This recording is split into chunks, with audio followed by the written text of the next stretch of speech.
We're back in the autonomous truck project. We got here just by going to evidence table, and as soon as it loads, we're able to go back to the risk assessment view and look at one of the risks.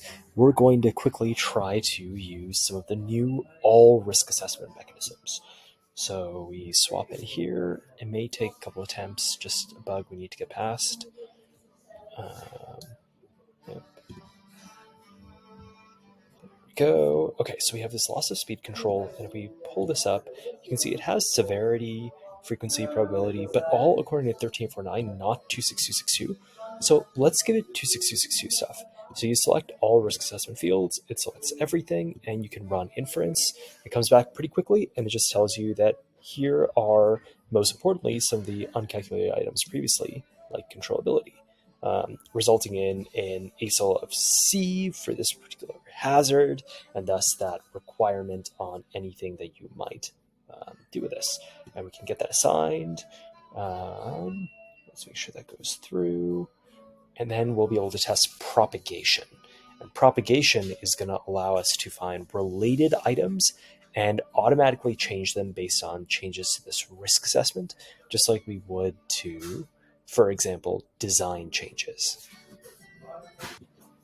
Okay, so we're back. Part of the reason that took so long is it did some of that propagation in the meantime. So let's go back to risk assessment and see what all happened.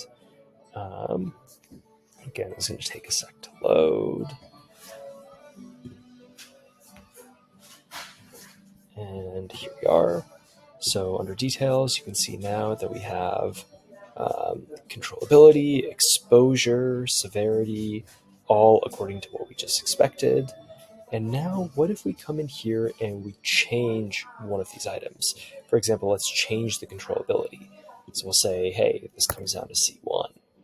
Okay, so now we can see if this actually makes a change. So it takes a sec to pop up the impact assessment.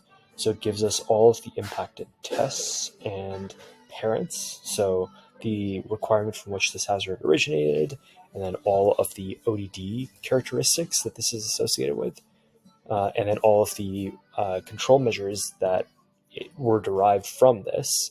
And we can click confirm, and now in the background, that propagation is going to happen, and hopefully we'll get back an update that tells us some of what the propagation was. Okay, there we have it, the response, which says, hey, we went through all of the other hazards, tried to find anything that was related, and turns out nothing was actually related, so we're good to go. Perfect. All right, we'll show a bunch more of these in building a full safety case, some better formatting, some better walkthroughs, but that's the start.